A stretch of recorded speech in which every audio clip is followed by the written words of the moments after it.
A quick note before we begin. While Kelsey and Amanda enjoy debating for your entertainment, we want our listeners to know that Lit Vibes Only is an inclusive community that honors all tastes and respects all readers. Enjoy this episode. Welcome to Lit Vibes Only, where we lit the shit out of books we love and hate. I'm Kelsey. And I'm Amanda. And we are so glad that you've joined us for another Lit It or Quit It episode. So before we get to that, really quick reminder about where to find us on socials. If you're on Instagram, you can find us at litvibesonly_podcast. If you're on TikTok, it's just Lit Vibes Only Podcast.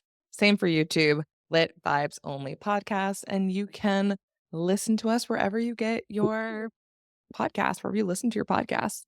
And we still have our sticker giveaway going on. So we're still a brand new baby podcast. We are still trying to get ourselves out there and promote what we're doing. So we need your help to do that. So if you write us a review, a positive review, we will send you a Lit Vibes Only limited edition sticker. So write that review. You're going to want to send us a picture of it, just screenshot it. And you can either DM us on TikTok or on Instagram, or you can send it to our email address, which is litvibesonlypodcast@gmail.com. There you go. Get a sticker, y'all. Get a sticker. They're amazing. They're so cute. They're very cute. You I love it. So we wanted to try out this new thing and see how it goes. Let us know what you think. Do you want to know a little bit more about us, or do you just want to only have us talk about books? So this morning I wanted to share a story that I wonder if my voice is actually affected by it. It was so bad. This morning my husband was still sleeping and I was feeding the cats, and I was walking back downstairs to get my cat because I have to close them off from each other, otherwise they'll eat each other's food. They're ridiculous. And so he gets the bathroom and the other cat gets the downstairs like living room area. So I was going downstairs to go let them out because they had eaten their food. And then I wasn't wearing my contacts and I couldn't see very well. And so I was walking downstairs and then I see this black thing move. I'm deathly afraid of spiders. Okay. And so like I went and got my cat and came back out because it was like in front of me.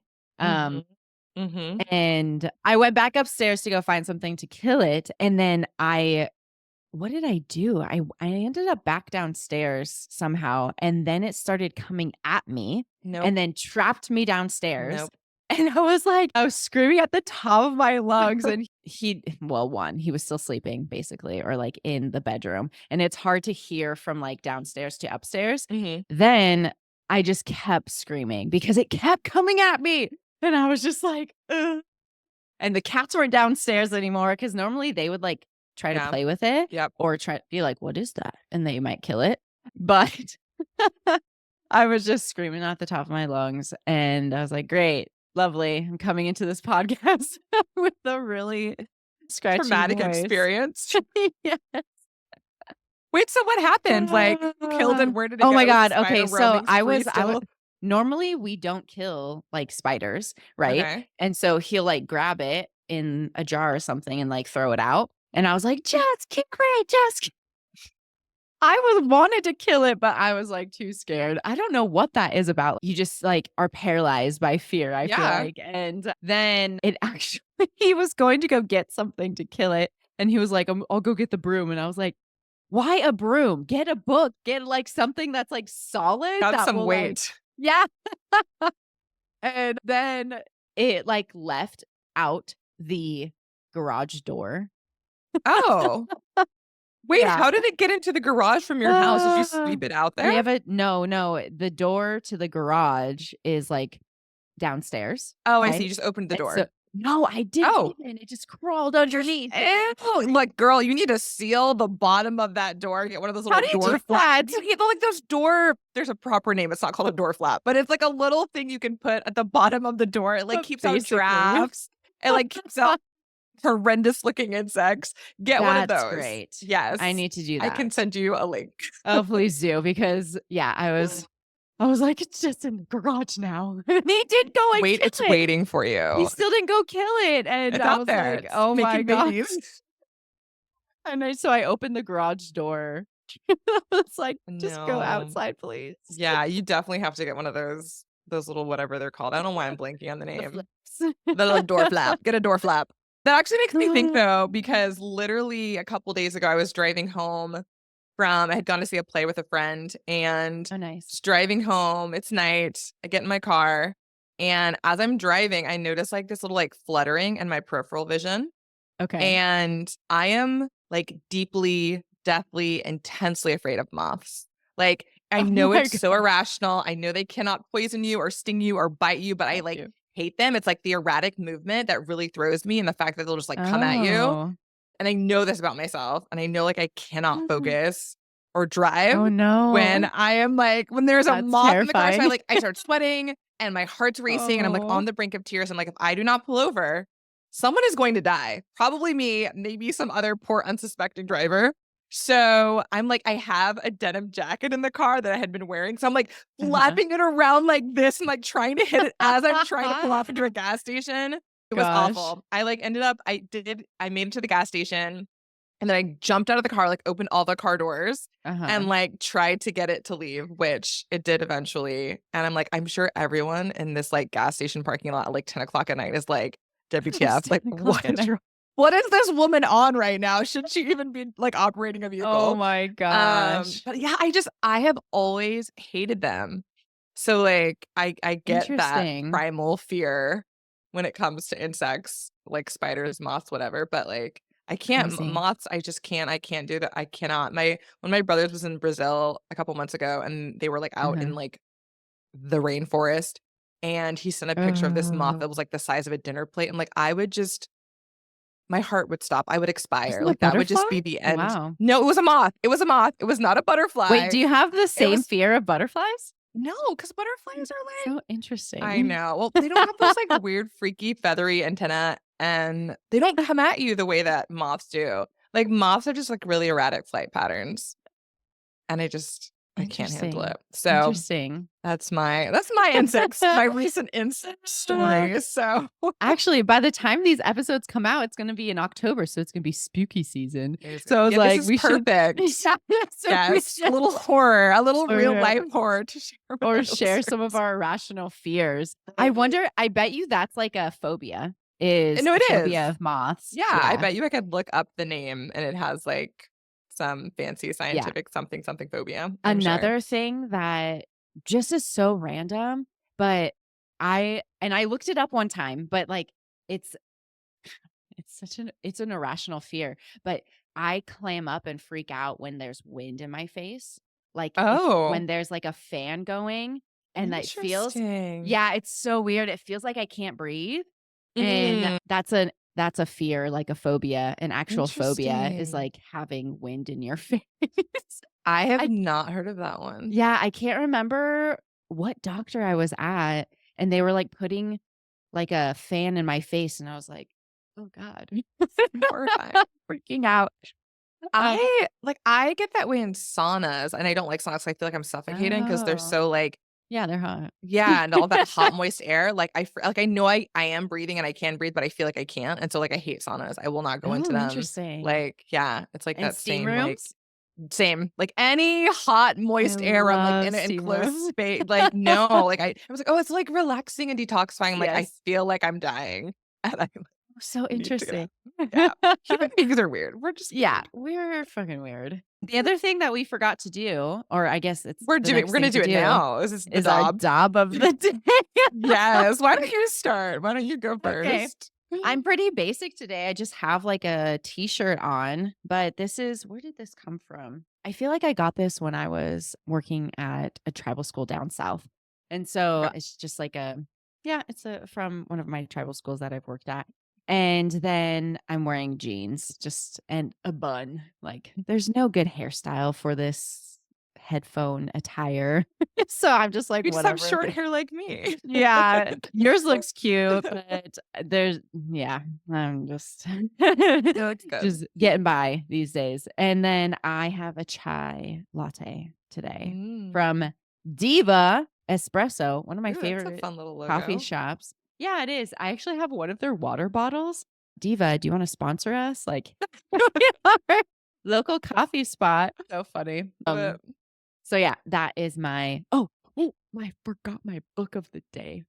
oh, my mind is like not near me. Oh my gosh, I So recognize that name. I'm in Queen of Shadows of the Throne of Glass series, and I've been trying to read this series this entire year. So I'm in Queen of Shadows now, and I got into a book slump in the middle of reading it. Mhm. The problem was I started as an audiobook. I read like the first like 2 or 3 as an audiobook, and then some reason I couldn't find the rest in audiobook Mm. form.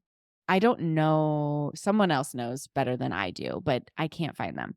And so I started reading the book, and the books are freaking thick. Like they're big. They're very, very big. And Yeah, I know. and when I have a really giant book and I'm just looking at it, it's really hard for me to like get through and like Mhm. not see like progress, you know? Mhm.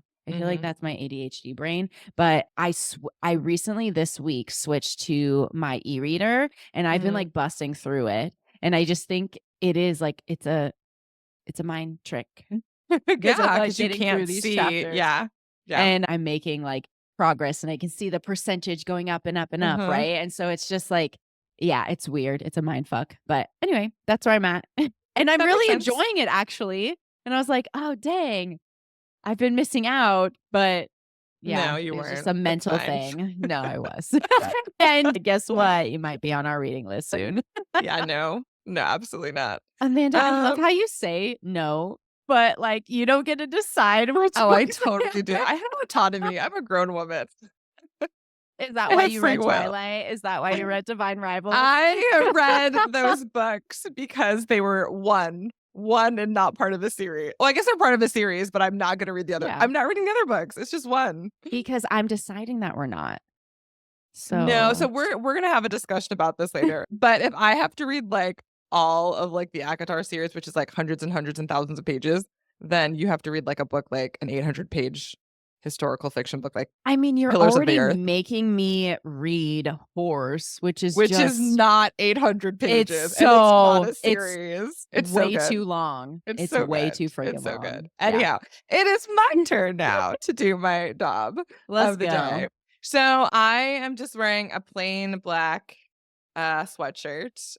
It is a Beyond Yoga sweatshirt, which is like a fancy brand, and I don't normally wear super fancy clothes, but I had Yeah. an REI gift card a couple years ago and I got it and it Nice. like quickly became one of my favorite sweatshirts. Nice. And then I've just got some sweat shorts on, some gray sweat shorts, so like very comfy, very cozy. And then my drink of the day. Wait, I did this out of order. I guess it's It's DOB, okay. not It's okay. ODB. I don't Anyhow, think my I drink did of the mine day, you either. can't really see it, but it's in my little travel mug staying warm. It is a oat milk vanilla matcha latte that I made here at home. It's very yummy.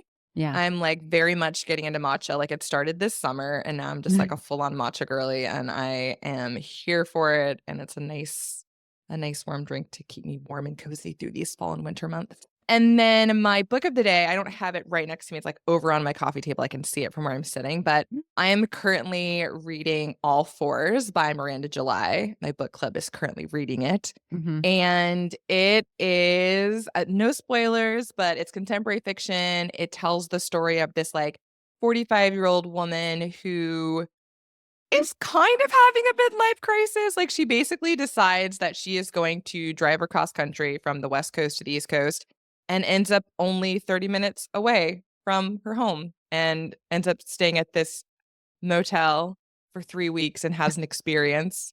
And yeah, it just like explores like womanhood and aging and relationships. And she also is queer, or at least I believe that's implied. She's had relationships with like men and women.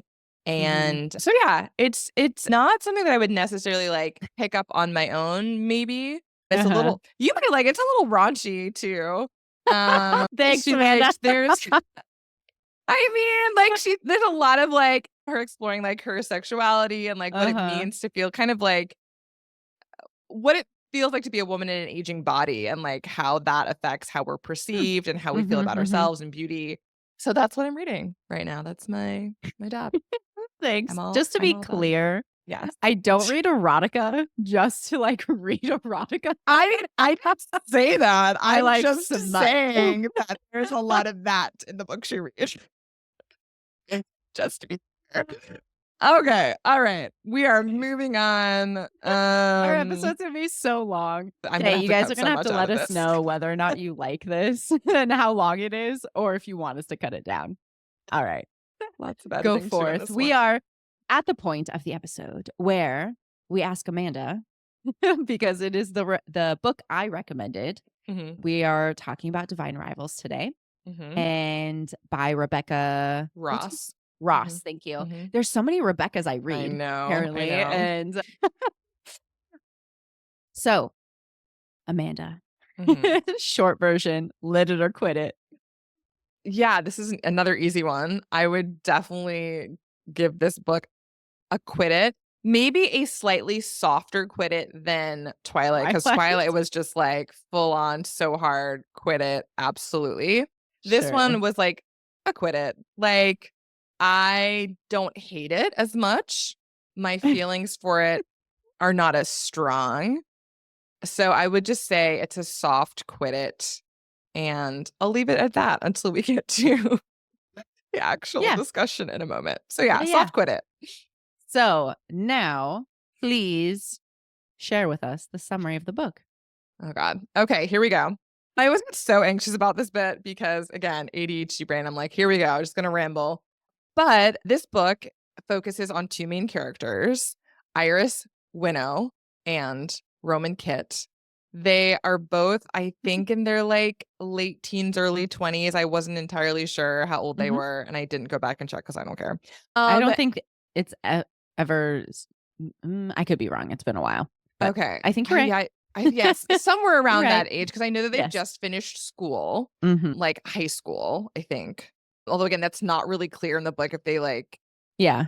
I know that there are universities in this world, but I'm not Mhm. clear if they actually went to university. I think they just finished high school. And Iris actually dropped out of high school. Roman didn't. She dropped out of high school because her brother, Forrest, has gone to fight in this raging war that's happening in the land of, I believe, Cambria. And it's a war between gods. And I'm Mhm. probably going to pronounce their names wrong because I read this book and I didn't listen to it on audiobook.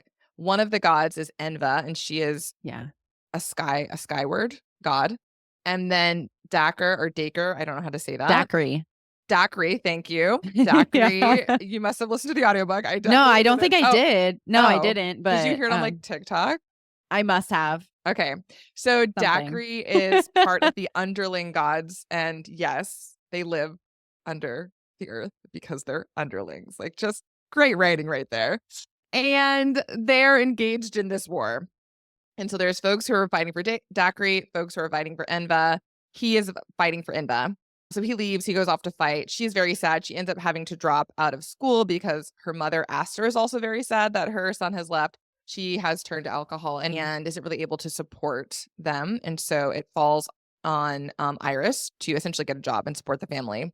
Mhm. So she ends up writing an essay and is chosen to work at the local paper, one of the local papers. And it is Mhm. there that she encounters Roman Kit. And they are both trying to compete to be a columnist at this newspaper. Mhm. And their boss is basically kind of testing them both out to see and will let them know who's going to win this prestigious position. Iris Mhm. and Roman don't like each other. It's very clear. Mhm. And ultimately, Iris's mother is killed one evening. It really kind of turns Iris's world upside down. And Mhm. she decides to leave the paper. And as all of this is happening, all of these different events, she has been writing letters to her brother, Forrest. Mhm. And Forrest has not replied to any of her letters. So she's concerned that maybe he's no longer alive. But suddenly she starts to get, so she's been pushing her letters under the door of her wardrobe because that's what a normal person does. And She has nowhere to send them. she's okay. She's starting to get like these messages back from like this anonymous sender Mhm. who is not Forrest. And so they start this like correspondence through her wardrobe door. Mm. Spoiler alert, the other writer is Roman. And so she heads off. She decides to become a wartime correspondent with another newspaper, another rival newspaper. They send her to the front. She gets to the front. She is staying at a home with a woman named Marisol and another wartime correspondent named Addie. And essentially, the second half of the book is them in, on the front, essentially, helping with the war effort. They're working at a hospital. They're taking turns going to the front to the actual front where the fighting's happening to report on it. And at some point, Roman shows up because Roman knows that the person who's been writing the letters is Iris, even though Iris doesn't know the other person is Roman. Mhm. Blah, blah, blah. They fall in love very quickly. And they also go to the front together. Lives are saved. Romance blossoms some more. They get married. And essentially, how do you say it again? Daiquiri. Mhm. Daiquiri's forces finally get to the town in which they're staying, which is close to the front, but not exactly at the front. Mhm. And there's a whole skirmish battle. And she is reunited with her brother, Forrest, and he kind of escapes with her from Daiquiri's army. But in the process of that happening, Roman is left behind, and we find out that he kind of gets taken by Daiquiri's forces, and the book kind of ends there with her back in her hometown. She doesn't know what's happened to Roman. We as the reader know that he's been taken captive by Daiquiri's forces, and that is kind of it in a nutshell, I think. I don't know if Mhm. I missed Mhm. any major points. We'll get into them, I'm sure. But it's definitely an enemies to lovers trope. I'm learning all of these like romance tropes. This is an enemies to lovers trope. And yeah, how did I do, Kelsey? You did great. Yeah, besides, your how uninterested you are. This is one of those books where I'm like, I would at least for Twilight, and maybe it's because it's been around for a while and it's so well known that I had stronger, like, not positive feelings, but at least I had strong feelings for it. This is just like a book that I'm like, yeah, I've already forgotten half of it because there was nothing memorable about it. Like there was But you nothing that did stood it. out to me. Like, so I feel very apathetic about this book. Like it did Mhm. not it did not bring out any strong emotions either way for me. So, So, thank you for the summary, but now we need to move into the things that you did like about the book, mhm. Mhm. because we always Yes. start on a positive note. Yes, we just love being positive on this podcast. Yeah, so here's what I will say about this book that I did like, and I remember texting you about this as I was reading it.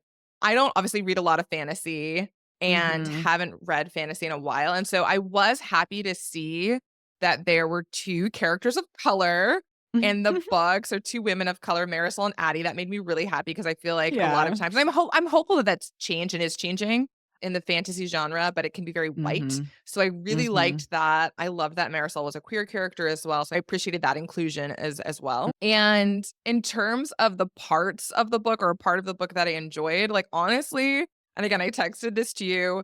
The only part of the book where I felt myself getting a bit invested in was like the last like fourth of the book where they were like in the war, right? And Mhm. like lives were on the line and like things were happening. It was like much more action packed and fast paced. And because the stakes were higher, I felt more invested.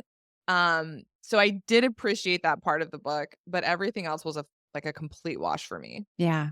I should have, listened to it again, but I really remember in the beginning, I was hooked right away when I started reading this book Hmm. because of the pain that Iris goes through near the beginning of the book with the loss of her brother. She doesn't know where he's at, Hmm. and he's possibly dead. And then watching her mother kind of waste away. And then I think it's interesting for her character in that she had the opportunity to do and follow the same path as her mom, but she just like she didn't, obviously, and chose a different path. And it wasn't based on, a man. It wasn't based on anything romantic. It was based on the need that she had to do something, and mostly based on her family.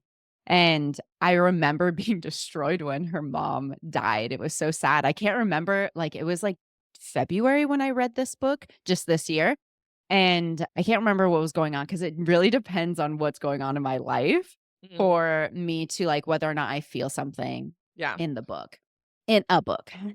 So I just remember being very attached to her as a character early on because of the trauma that she goes through.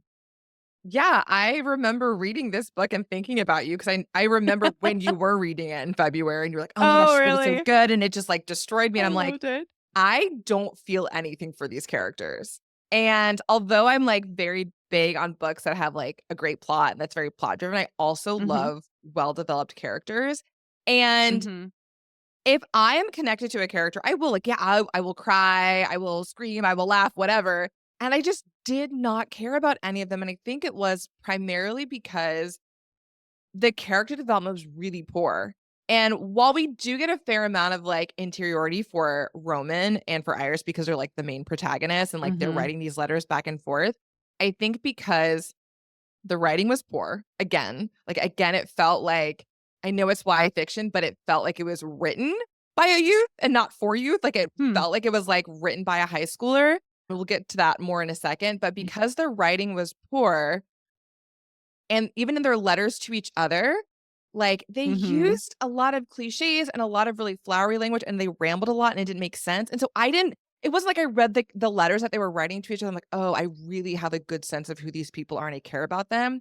It just Mhm. fell so flat for me, and then the other characters, they all felt like caricatures, like, you have, like, the demanding and cold and slightly evil dad, and then you have, like, these weak, heartbroken, like, limping mothers, and then you have, like, the chipper and intelligent sidekick, and it was just like, "Oh my god." You basically took, like, these caricatures and these tropes and just plugged them in some ways like Twilight, but it felt very, like, plug and play. Like, you need, like, this kind of dad, and you need this kind of best friend, and you need this kind of, like, grumpy, cantankerous boss. Like, it was so formulaic. It was so formulaic. Mm. So, I didn't have that emotional response because they didn't seem real at all. Like, it Mhm. almost felt like a fable in some ways versus, Interesting. like, a novel that was, like, drawing me A in. story, yeah, Yeah, or like a good a story. yeah. So, And I was not destroyed. that's where our tastes, like, just are different, and I think that the things that you look for are very particular, Mhm, and then for me, it's just I see books as, like, entertainment, and I can and it's same for movies or shows, like, I can watch trashy TV and still mhm, really like it mhm. and not have to, like, critique it, Okay. and that's the same thing with books for me, and Yeah. you're not wrong in the fact that when it comes to fantasy, 1, it oftentimes is very white, and that's still, like, the case, and I'm constantly trying to find different books that are, that are more diverse and, like, just more representative of our real world, right? But Mhm. but that is often a criticism of fantasy authors, Yeah. and a lot of them tend to be, like, white women, Yeah. and this is another white woman who, she did what she did. And, doesn't make me hate a book, but I'm always striving to look for other, like, POC authors or just more diverse authors that are just putting more diverse storytelling into their books. Yeah. But yeah, those things though that you mentioned, like, don't destroy a book for me. I Because I'm find also not looking for and it's just like, yeah. But, like, I find and this is honestly and we can talk about this when, like, you're reading more of the books that I read, but, like, I Yes. just feel like if a book feels formulaic, then Mhm. I check out because, like, I like unpredictability. I like being Mhm. surprised. I like the quirks and idiosyncrasies of humans, and when they're just drawn in really kind of two-dimensional flat ways, like I check out. Like even again, was texting with you so much as I read this. Like another thing that just felt so cliched and hackneyed was the fact that they had all of these moments in the book that are straight out of any number of rom-coms or romantic books. Mhm. So like her dropping the pencil at Roman's feet and then having to pick it up in front of him, or him like yanking her out of the way of like the oncoming tram so she doesn't get killed and like, saving her life. Or the freaking scene where like she has to run out to the field to save him from the Ithrals, I don't even know. Ethereals. Ethrals, another reason why I hate fantasy books with all their weird jargon. Ethrals, and she has to run and save him at the last minute. And oh my gosh, they end up laying on top of each other for like 10 minutes so she can protect. Like, it was just like, really, dude? This was the best you could come up with? Did you even try? This is such lazy writing. Like, so incredibly lazy and cringe. And I know I'm not alone in this because I read a lot of one-star reviews. Yeah. But it's like she didn't even try, and even more so, and I'm surprised that this was not an issue for you because you like fantasy. So Mhm. one of the big things with fantasy, or so I've heard, is that like world So you're building learning. world building is like a really big deal. Like if you're gonna like Mhm. create this story, then one of the things that is going to carry the story is a world that is intentional and well crafted and well Mhm. considered. The reader understands the rules of this world and Mhm. and can engage with them and understand them. And this was like horrible world building.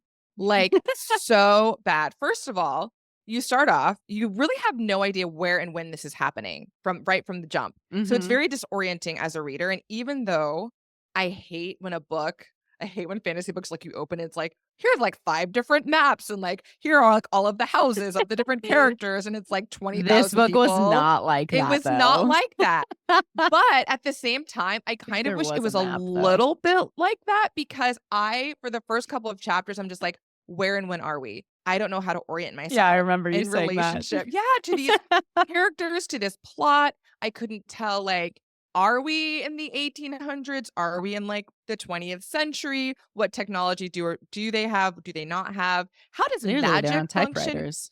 Yeah, but so they have typewriters, but they also have, like, elevators, and they also have like indoor electricity, and so it was very jarring. I was like, "What is happening? Is this, Sure. like, a magical realism world where it really is just our world with, like, touches of magic?" But then you have, Mhm. like, this whole The gods. relationship with gods and mythology, which was Mhm. horribly incorporated and horribly explained.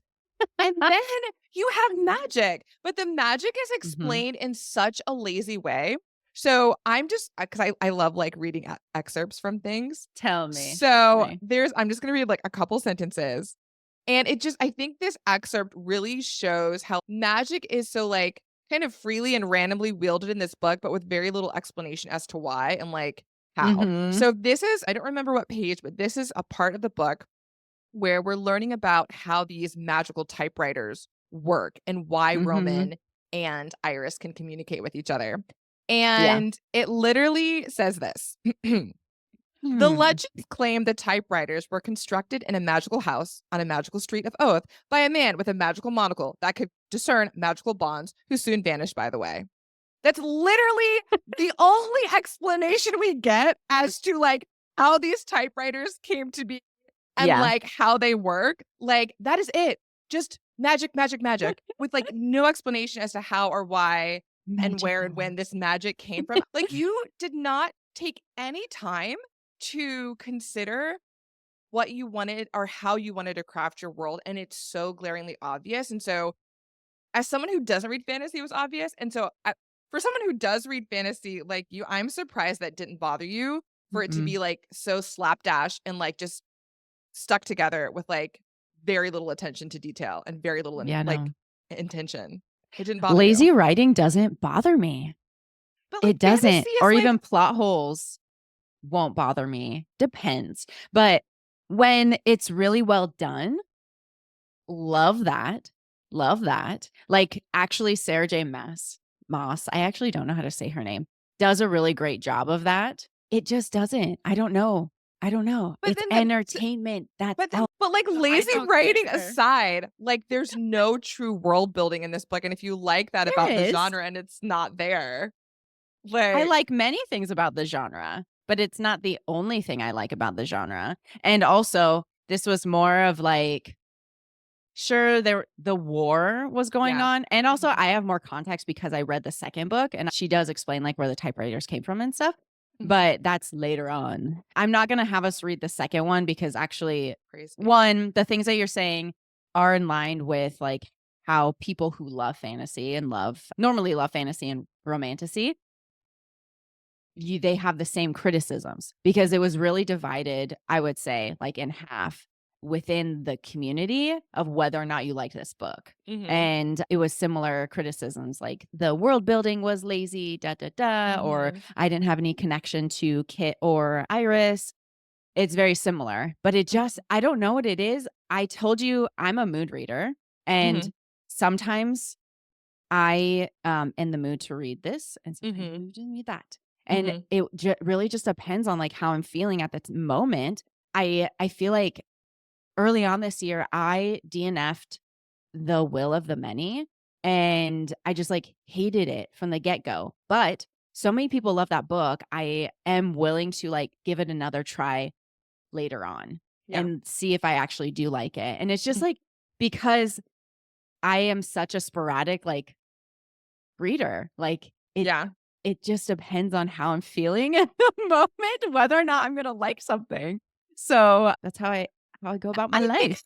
I think it's similar, like, I can be a mood reader in that for example, I rarely will read, like, 3 or 4, like, thrillers in a row, like, I need a palate cleanser, Mm. and so I'm like, "Let Yeah, me, like, yeah. read, like, some contemporary fiction," or, like, if I've read a For me, really it's heavy romance. book, right, then I'll read something like, cute and twee, like, I balance out Mhm, my yeah. reading, so I think Mhm. I'm a little bit of a mood reader, and I do the same thing with, like, TV shows, right, like, if I'm watching something super heavy, then I'm like, "I need to watch, like, a funny little Sure, sitcom to yeah, just, like, switch it up." So I think we're exactly. similar in that way. And Mhm, yeah, you're going to interact with a book differently based on where you're at with your life and what's going on in your life and like what mhm. you read before. So I think those are all factors that are probably true for a lot of readers. But yeah, this book, I think regardless of how I'm feeling, if a book is written poorly Yeah. and because I think also, so this is definitely a me thing, but it almost feels like disrespectful to the reader to serve up garbage and expect us to be like, "Yes, thank you, more please." Like, I'm like, I did say have more, the please. I appreciate a well-told story and well-crafted characters, and if you are going to serve this book up, and if it's gonna be a number 1 New York Times bestseller, like, I'm Mhm. expecting a certain level of quality from the book, and it's almost like as a teacher, right? It's like when you have your kids do an assignment, and there's the kids who, like, half-ass it, and the kids who, like, Sure. really put time and effort. Like, this feels like a really bad homework assignment. It was like, "Hey, I want you guys all to write this fantasy novel. Here are, like, the parameters, and, like, this is what she turned in." I'd be like, "Okay, like, maybe, like, a B minus at best." Tell you really didn't take the time, you didn't do your research like I told you to, like, you didn't really consider the implications of what it would mean to have this, like, ongoing war. You were really lazy in the way that you gave us backstory and context. It was so obvious. It was like, "Let's take a moment and let me tell you the story of Dacre and Enva, and, like, let me tell you the story about this, particular Magical plot." Yes, typewriter. it was not subtle, it was not well considered, it was just like, "Oh, I forgot, I need to incorporate this information so you have it, so here it is." Like, that's exactly what it felt like. And so, yeah, I if I were her teacher, I'd be like, "Go back, and I want you to actually try this time." We're just different readers, Mhm. and I don't pay attention to those things sometimes, Yeah. most of the time. Yeah. And I'm mostly in whether or not I'm invested in the characters is what matters to me. So, like, right now, and I've been posting this on my socials because God. So there's this love interest Kale in the Assassin Blade series or Throne of Glass series, and I hate him. I hate him with a passion. And every time he comes up in the book, I'm like, I want to chuck the book across the Mm. room because I'm just like, I'm so over him. I can't. do not make me read anymore about this man because he is just so awful. And some people really love this character, and some people really hate this character, like me. And it really affects my reading when I don't like a character. Mhm. And so that is kind of, maybe that gives more insight into like me as a reader, but yeah, I think it's mostly driven on characters by my reading. Which is so interesting though, because in my opinion, the characters in this book are like so poorly conceived that you just can't connect. Like even the way that they're described, like, oh my God, and I know this is like also a romance thing, but Tell me. like their physical descriptions and the fact that what's his name, Roman, she always is like multiple times throughout the book, she's like, and he smelled like spice and evergreen. Did I forget to tell you? He smells like spice and evergreen. Like we get it. Hey, That's is a there big thing in anything else fantasy. you can tell us about him? Like it's just so again, the characters just felt like so two-dimensional. And so it surprises me that you're like, I really felt for them and I connect with them and I have this strong connection. It's like, it felt like they were only half there. It's like just the outline and they never got shaded in. So this is I really surprising to me. I do. Yeah. So I haven't read this in a while, but I just remember being attached to Iris mostly because of the things that she had been through. And I didn't need to like, I don't know if you're talking about like the choices that she makes or more about like her personality or who she is. It really was around, if I remember correctly, it really was around like the experiences she Mm. like had in the Mhm. beginning of the book. And that's what kind of drew me in. And so yeah. Well, I think because one of my other comments about the book, which does it ties into both characters and plot, is Mhm. that, and I understand that this is a YA book, so it's not going to be like Yeah. super long, but the pacing was breakneck. And normally, like Hmm. I like fast-paced book. Like, I like thrillers. I like things that are clipping along at a good pace and keeping me invested. Yes. But because it moved along so quickly and jumped so quickly through the Mhm. story, you really didn't get a moment to sit and get to know the characters. It's like you show up, you like gave them a handshake, and then, like 5 pages later, the mom's dead. And you're like, well, wait, I literally just met you. Right. And even when she quits her job at the Oath Gazette, I think it is, and she goes to the Yeah. Tribune, like the interview lasts like 0.5 seconds. Like she shows up to this place. I'm going to become a wartime correspondent. Mhm. She has like a 3 sentence interview and the boss like, great. Okay. Sending you to the front. Bye. And I'm like, whoa, wait, like this is a huge shift. Like this is a huge point in the plot, or it should be. And it took all of like a half a page. And Mhm. so there wasn't a lot of time to just be like, hold on, hold the phone. Like, how is this impacting the character? Why are they making the choices that they're making? Mhm. What does this mean for their relationships with other characters? And I feel like she was like, well, I'm giving a lot away in the letters that they're writing, right? Between Roman and Iris. Like, those are the moments where you can like really get to know Mm. them. Mhm. But Mhm. again, which is kind of ironic. Like, it's like, oh, these are two journalists and their letters suck. Like, their writing's horrible. And there were like multiple typos in this book, which again, very ironic for a book about writing. You just didn't really get a moment to like, hey, who the heck is Iris? And like, who is Roman? And we get like little tidbits like, oh, like, his sibling died and that was really heartbreaking. And like, Oh her mom yeah. Oh died my and her god. brother's gone. And so you get these things, but they're not earned. Like, you can't just throw sad things at us and be like, "Oh my gosh, okay, now I feel connected to the character because something bad happened to them." Like, you have Actually, to that's like exactly how I felt. or man, I'm like, no, it seems so cheap. It seems so cheap to be like, I'm not actually gonna put the work in. So what I'll do instead is throw in some trauma for you and use that as a cheap way to get audience investment. It's like clickbait. It's like trauma clickbait. You didn't earn this moment and you didn't do enough work to like connect me with this person and make me care. So yeah, I don't care about them. Amanda, heartless. Yeah, we definitely connect with books in a very different Very way. different. Yeah.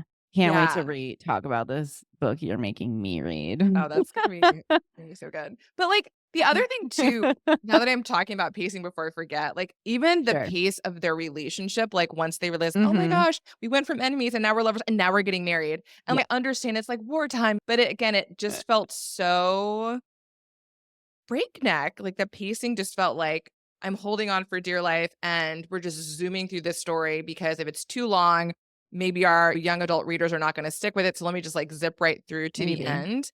I Mhm. also felt like I love mythology, actually, and I enjoy reading about it, and I actually like when it's incorporated into fantasy, Yeah. but again, like, she could have done so much more with building out the mythology with the gods, and again, giving a bit more weight and gravity to this conflict that they had, and I think, again, because it was a lot of telling versus showing, that all kind of fell apart. Like, it was just like, "Let me tell you another story. Let me give you a bit more background information," instead of showing us through the story the ways in which these gods and their rivalry and their wars were impacting and had impacted humanity.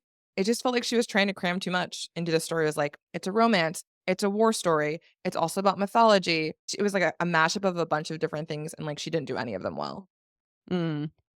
You're definitely not alone in that criticism, and I remember feeling a tinge of that when they were getting married, Mhm. but I was like, "Oh, yeah. Hmm. Fine. It's fine."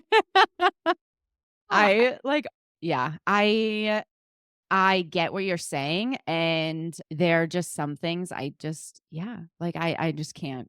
You're more forgiving than I am. Yeah, totally.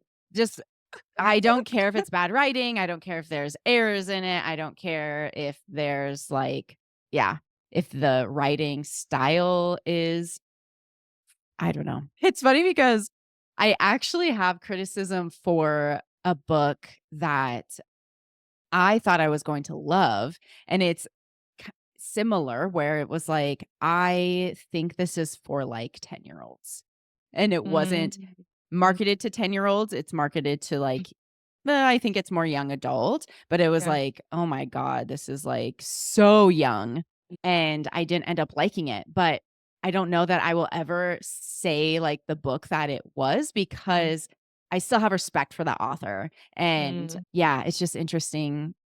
That's the only time that writing has ever bothered me was Mm. in Yeah. that book. Typically, writing doesn't. It just I don't know.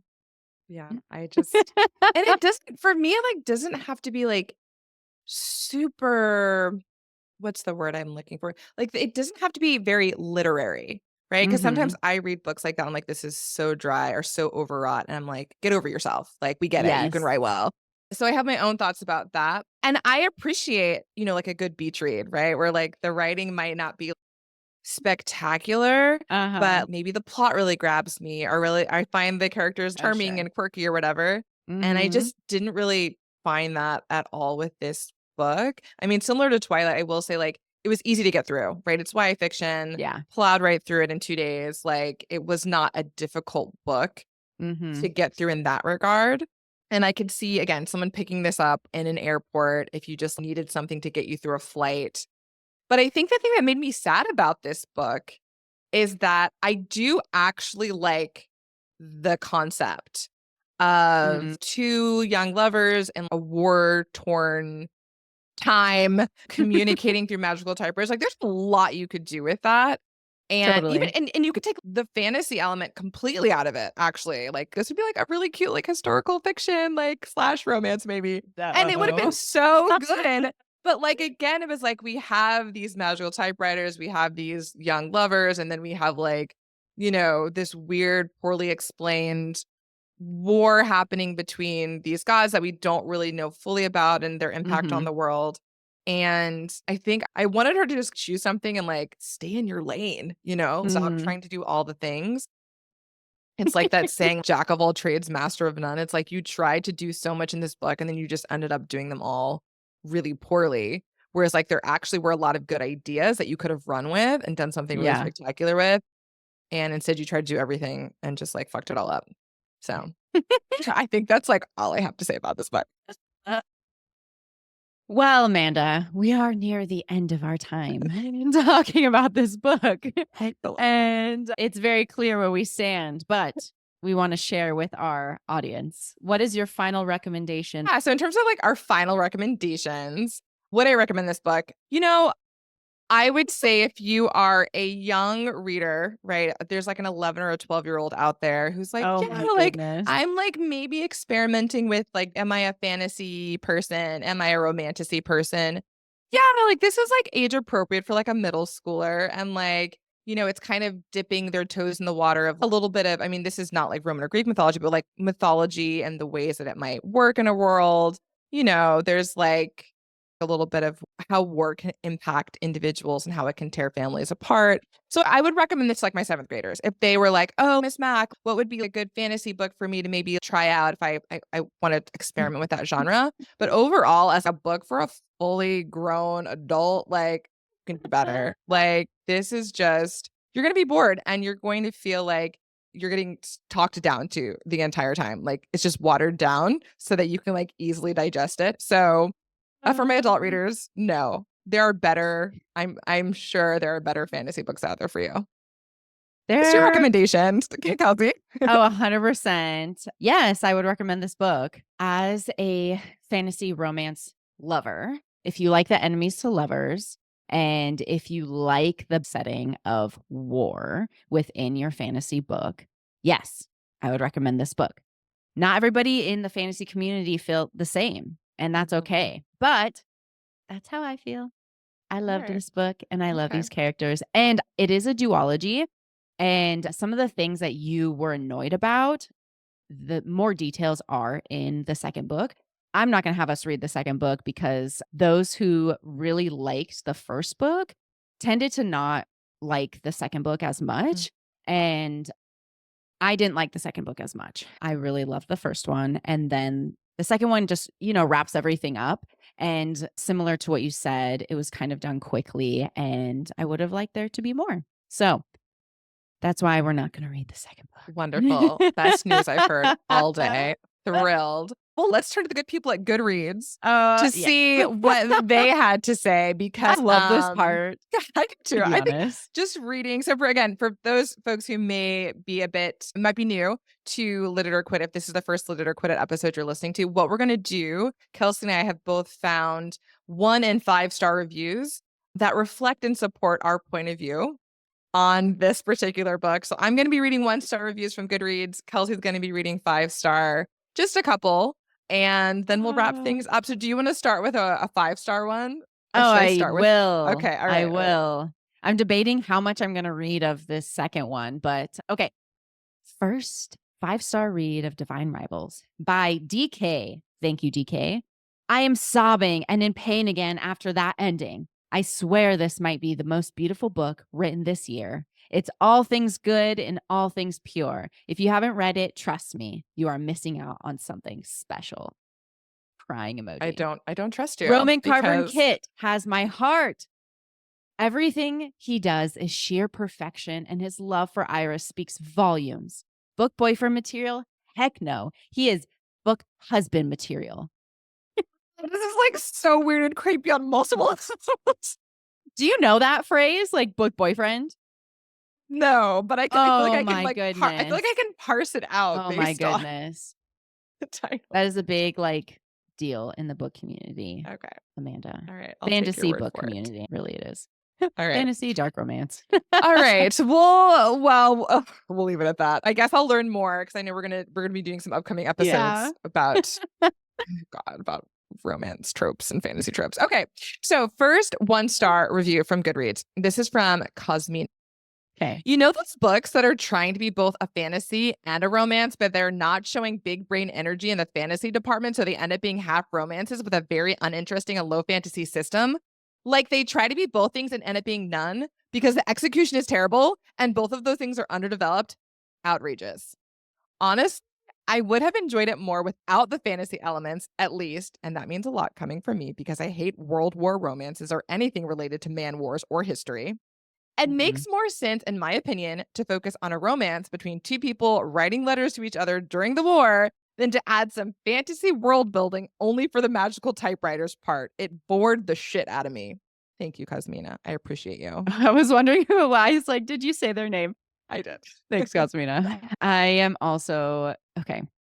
I'm gonna read a part of this, Okay. not all of it. So, I also didn't rate it a 5-star. It wasn't a 5-star for me. Okay. But these people are like 5 fucking stars. And so it's hilarious. Eamon is the name of this reviewer. Did I finish the book or did the book finish me? Oh my God. My God. Perfect, perfect, perfect. Everything down to the last minute minute detail, sorry. This book felt heavenly. It was deep down soul touching and had a demonic possession over me. Oh my God. Iris and Roman had my whole body creased and shivered from their banter, rivalry, letters. Like, God damn, they were made for each other so perfectly.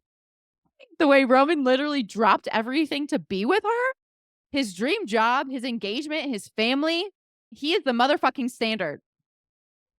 Oh my, like, right? These reviews, like, Ah. I just really want to know a bit more about them and like their own hangups. And because like to have that level of obsession over a fictional character, it's a little unnerving. And I'm pretty sure this is probably a grown adult writing Amanda, I'm this about to review. open your world up. I'd rather it stay shut on that front. Too bad. We've already crossed that line. Okay, give us another one. Okay, another 1 star. Here we go. This is from Eris. Okay. The writing was stilted, the dialogue horrendously cheesy, and the world poorly built. Amen. There was no proper development of the rivalry the book promises, and where there was, the stakes were non-existent, which made it hard to believe these two characters were truly working to outdo one another. The plot also felt far too rushed, it really did, and left no space to soak in the characters' emotions. Yes, yes, yes, and yes. Thank you, Eris. Okay, this next one by Sarah. It's a short one. Oh, how I absolutely adore this book! Exclamation, exclamation, exclamation, and on and on and on. Is that it? Yes, that's on. That's it. Okay, since you did a short one, I'll do one of my short ones. So this is a short 1 star from Kat W that says, the writing was pretty, but I'm also pretty. At least I have something to offer. Yes, snaps for you, Kat. I love it. Succinct and cutting. Excellent. Oh my goodness. Well done. It reminds me of none of this is interesting. Yes. Yeah, just like those one-liners and zingers. I love it. Good. Okay, this one's a little longer. Okay, is this your last one? I've lost It's track my of these last 2 more. one. Okay, yeah, okay. it's my last one. Okay. This one is by Chloe. This period book, period. Academic rivals to lovers with the cutest, purest, most wholesome man while there is a violent war raging between gods. Absolute perfection. Roman C. Kit has my entire heart. The letters he writes to Iris via typewriter, I mean, come on, are enough to make him one of the best book boyfriends of all time. I adore this man. Let it be known that there is so much more to this story than the romance. The writing is beautiful too. Inject every word of this book into my veins. I would also like to drink copious amounts of tea and work on a typewriter in a smoky, dim office now, please. As they say, the vibes were immaculate. Why all of your reviews always like slightly creepy, like injecting things? Like, why are they just all like slightly unhinged? Like, I don't understand. Like, it's just the book community can be unhinged. Your book community can be kind of unhinged. The romance fantasy community can be unhinged sometimes. Like obsessing over book boyfriends and then injecting there's things into their veins dark romance community. Very different. A whole nother level. Okay, I'll do one more as well. I will choose the shorter since I feel like we've been talking for a while. So this one is from Lemon Lime. Okay. And says, respectfully, this might be one of the worst books I have ever read. The idea behind the story had potential. The concept of connection in times of war through letters was a strong one. It was just brutally executed, which is so true. Like, I think that there was like a strong concept there, and she just like majorly dropped the ball, which is really sad. Oh, so there we are, divine rivals. Divine rivals. We're very much at odds with each other with this one. Unsurprisingly. It's really the first one that we've like just not agreed, like at all. Yeah, because at least we did end up agreeing a little bit on Twilight. Like there were things where like, And yeah. on none of this is true. Yes, I did come around. You're right. Yeah, so this Yeah. is person we're So just like at odds with each other, and I love it. I love it so much. all Okay. right. Do you wanna do the socials since I did them at the beginning? Let folks know where to find us one more time. Sure. If I butcher it, I am so I'll sorry. jump in and save because you. I always do this.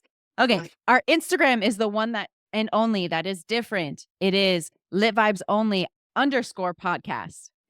Well You can done. also find us on TikTok and YouTube at Lit Vibes Only Podcast. You may also email us if you ever want to at litvibesonlypodcast@gmail.com. Yeah. We want to hear from you. So comment, please. like, follow, subscribe, write a Leave review. reviews. All the things. And we can't wait to see you next Monday. Awesome. See you next Monday.